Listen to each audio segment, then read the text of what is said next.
WWE likes to end their shows in the most remarkable ways possible. Sometimes the ending of a show leaves the audience shocked, ecstatic, or anxiously waiting to discover what will happen next. These are the 20 best endings in WWE history. Number 20, the Nexus debut. The WWE changed forever on the June 7, 2010 edition of Monday Night Raw. After the main event, which featured a one-on-one match between John Cena and CM Punk, the 8 members participating in NXT Season 1 debuted united as the Nexus, led by the winner of Season 1, Wade Barrett. The faction was comprised of Wade Barrett, Daniel Bryan, Darren Young, Michael Tarver, Skip Sheffield, Heath Slater, David Otunga, and Justin Gabriel. Vince McMahon gave them 2 instructions regarding their debut. Don't punch anyone in the audience or touch the cameras because, well, they are expensive. Besides that, they were allowed to do pretty much whatever they wanted. With John Cena in the middle of the ring, the group attacked and brutalized Cena and anyone in their way. Even the ringside announcer, Justin Roberts, was a part of the fray as he was legitimately choked at the hands of Daniel Bryan, who was later fired because of it. Justin Gabriel. From night 1, the Nexus, their debut, Daniel Bryan. Speaking of whom, number 19. Do you believe in miracles? Daniel Bryan was the workhorse underdog whom fans wanted to see succeed. He had never been considered a top guy by management, but because of the overwhelming support shown to him by WWE's audience, the people in the back took notice and then took action. After months of being held down by the Authority, both in storyline and in real life, Daniel Bryan got his moment to shine in the main event of WrestleMania 30. Having beaten Triple H earlier in the night, Bryan was inserted into a triple threat for the world title alongside Batista and Randy Orton. Fans watched the main event nervously, and eventually, Bryan got Batista in the yes lock, and the animal tapped out. This was as much a victory for the fans as it was for Bryan, and it was truly magical. It was actually similar to something that happened before. Number 18, the most bittersweet ending of all time. Just a few months before the show, few people would have predicted that WrestleMania 20 would end with 2 longtime mid-carders as world champions. Eddie Guerrero had done the unthinkable and beaten Brock Lesnar for the WWE title just 1 month prior to Mania. He defended the belt against Kurt Angle in a stellar match at the show and retained with some classic lying, stealing, and cheating. As for Chris Benoit, he'd gone the distance in the Royal Rumble, winning from the number 1 spot. He was heading into the main event of WrestleMania 20 as a third wheel between the World Heavyweight Champion Triple H and Shawn Michaels. However, to everyone's delight at the time, he tapped out the game to capture the gold for the first time in his career. After this monumental win, Eddie returned to the ring and celebrated with his real-life best friend. These 2 journeymen finally reached the top, and it was a beautiful sight. If you are somehow unaware of the tragic events that followed, look them up. But when this happened, it was special. Number 17, down goes Michaels. 1998 was a crucial year for the WWE. They were still losing to WCW. Bret Hart was gone after the infamous screwjob, and WWE champion Shawn Michaels was about to step away from the ring with a serious back injury. Stone Cold's rise to prominence generated a new interest in the company, and Vince McMahon needed to capitalize on it. He won the Royal Rumble and was set to face off against HBK for the WWE Championship in the main event of WrestleMania 14. The match featured a very special guest referee. Mike Tyson, the baddest man on the planet, was brought in by DX as an insurance policy, and his interactions with Steve Austin during the build-up to this match played a huge role in drawing interest in the show. After an excellent match, Austin sealed the deal with a stunner. Mike Tyson, who had turned on HBK mid-match, counted at 3 and raised Austin's hand, crowning him the new champion. What followed? The infamous words uttered by Jim Ross, the Austin era had begun. Number 16, a bloody summer mess. Due to cross-brand, the controversy came when Lesnar removed his gloves before legitimately striking Orton with vicious blows. Brock landed several significant elbow strikes, which busted Orton open the hard way. Referees tried to pull Lesnar off of bloody Orton, but the beast continued. Spending of the match was so realistic that Chris Jericho confronted Lesnar backstage, and the 2 had to be split up by Vince McMahon. Speaking of the beast incarnate, number 15, unexpected Money in the Bank winner. WWE fans felt like the heel era of Brock Lesnar dominating the world title picture ended at WrestleMania 35. Seth Rollins defeating Brock Lesnar ended his reign and saw a full-time babyface champion now representing the Raw brand. But then Vince McMahon's instincts of returning to Brock Lesnar when needing some buzz played out once again on Money in the Bank in 2019. Sami Zayn got injured and lost his spot in the Money in the Bank ladder match, and therefore, Brock Lesnar came out at the end to steal the briefcase and become Mr. Money in the Bank for the first time in his career. Number 14. The best in the world at what he does. Chris Jericho's 2008 heel run is often viewed by every wrestling fan as the peak of his legendary career. The World Championship reigns of Jericho cemented that, but the first title win that year came in the most shocking of manners. WWE had their five-way scramble matches booked for Unforgiven 2008. World champion CM Punk was attacked backstage, leaving him unable to defend his title. In typical Y2J fashion, Chris Jericho replaced CM Punk at the end of the match and stole the final pinfall to become the new world champion. Number 13. Raw 1000th ending. Around this time, CM Punk's character was a pipe bomb waiting to explode. He felt he wasn't getting what he deserved. Yes, he was the WWE champion and was inserted in the beginning of credits of Raw, but that wasn't enough. CM Punk wanted to be the center of attention. The Second City Saint had only main evented one PLE, TLC, where he defeated Alberto Del Rio and The Miz in a TLC match. He opened the Elimination Changer pay-per-view with John Cena versus Kane was the main event. Cena main evented the next 5 PLEs, while the WWE champion was again the co-main event. Every wrestler dreams of being the number one guy in this business. For any man who claims he is the best in the world, he should be the main attraction. All CM Punk wanted was to be the man. It takes more than a championship to become the man, however. The main event of the 1000th episode of Raw saw CM Punk go head-to-head with John Cena for the WWE title. John Cena was cashing in his Money in the Bank briefcase. However, there was interference by the world's largest athlete. After the referee was taken out, the Big Show speared John Cena and hit the WMD. CM Punk couldn't capitalize. Big Show saved the WWE champion, broke up the STF, and beat up Cena. Punk didn't help. He just stood by and watched Big Show do his thing. Out of nowhere, The Rock ran down the ramp and rescued Cena. He was all set, giving the people's elbow to Big Show after his spinebuster, but then CM Punk clotheslined The Rock. Punk gave Rock the GTS and stood tall in the ring with his championship, turning heel in the process. Fans were in shock. CM Punk decided to attack The Rock and send everyone a clear message. CM Punk is the best in the world. He was the man now, and he wasn't going down quietly. Number 12. That's gotta be Kane. Nearly 30 years later, Kane over The Undertaker's future.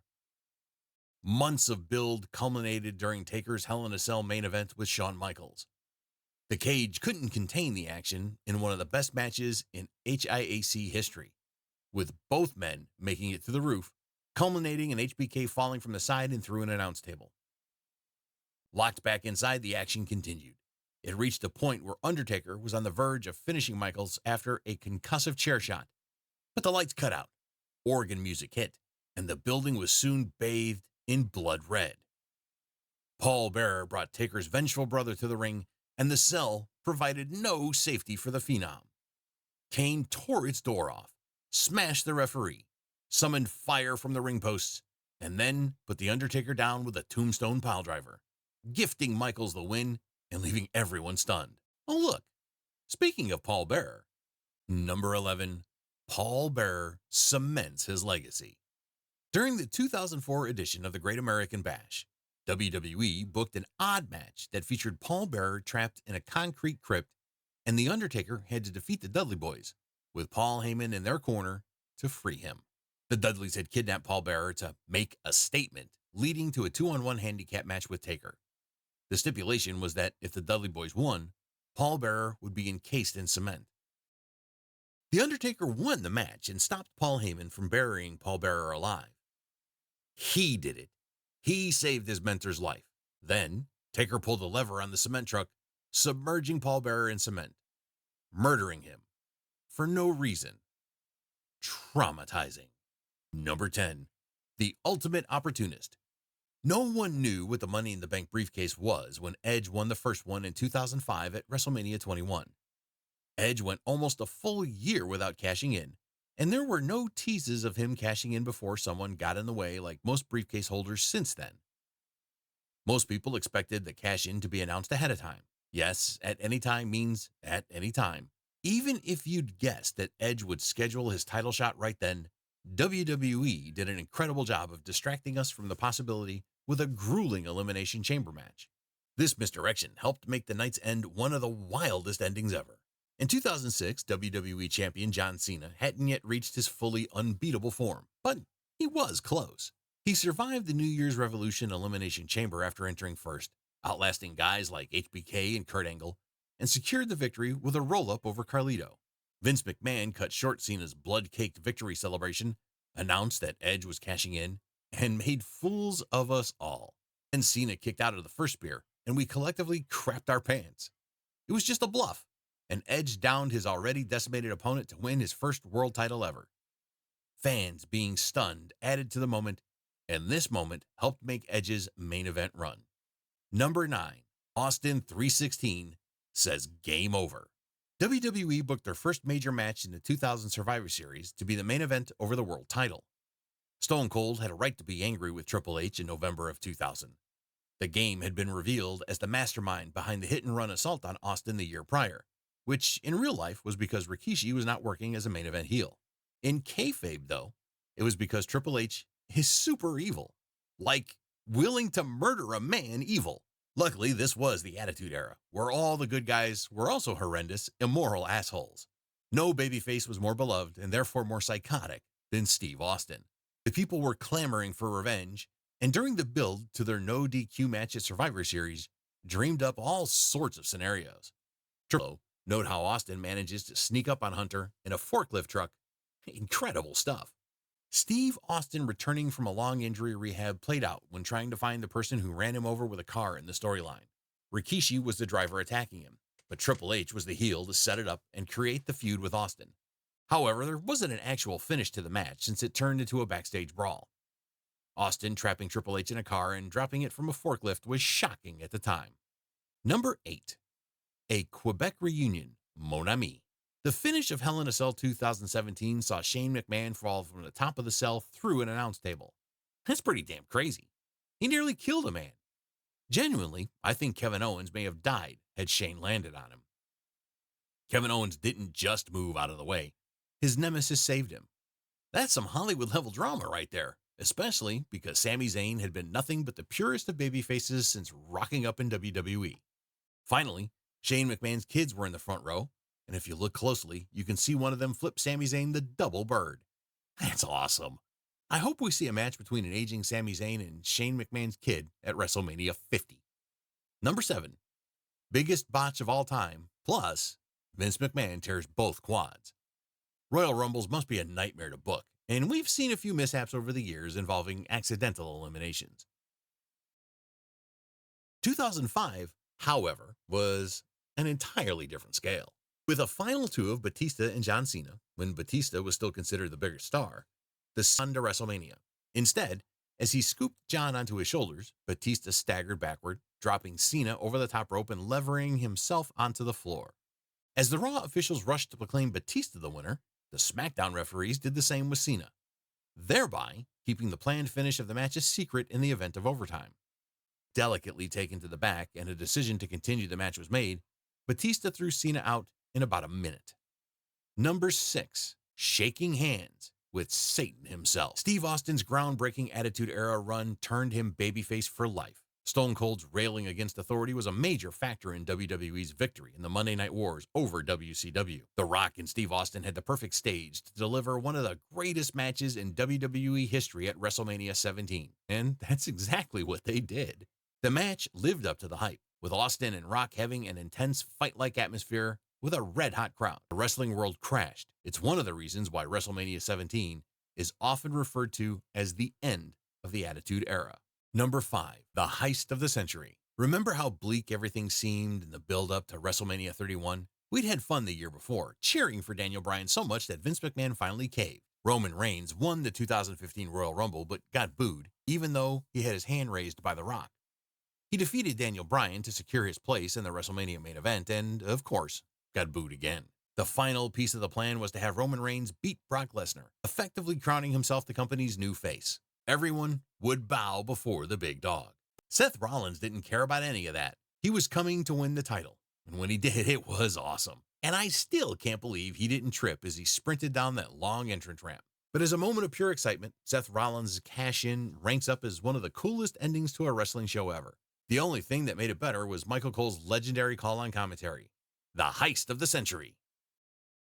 Number 4, the Montreal Screwjob. Now, of course, it wouldn't be a wrestling list if we didn't mention the Montreal Screwjob. Survivor Series 1997 stands out instantly when thinking of the most cliffhanger endings in WWE history. Now Michaels left the ring with the Hitman's WWE title, and Bret Hart spit on Vince McMahon's face and wrote the letters WCW with his hands before the show went off the air. Talk about a mind-blowing ending to a wrestling event. Sheesh. Number 3, Cody Rhodes finishes the story. During the main event of Night 2 of WrestleMania 40, Cody Rhodes officially finished his story and won the undisputed WWE Universal Championship from Roman Reigns.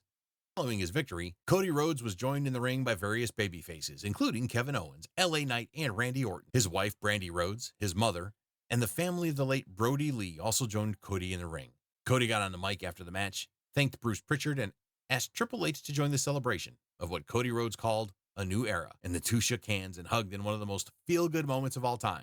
Number 2, the voice of the voiceless. Many wrestlers hold their voices back to avoid heat or keep things professional. There are both positives and negatives to CM Punk being one of the bluntest wrestlers ever. For better or worse, Punk never shies away from sharing exactly what he feels. CM Punk had 3 world title reigns in WWE before his pipe bomb promo, until his defining moment in WWE, the pipe bomb. The Second City Saint infamously sat cross-legged on top of the ramp wearing a symbolic Steve Austin shirt during his own 316 moment. WWE and Punk created a worked shoot promo touching on frustrations many fans felt with the product.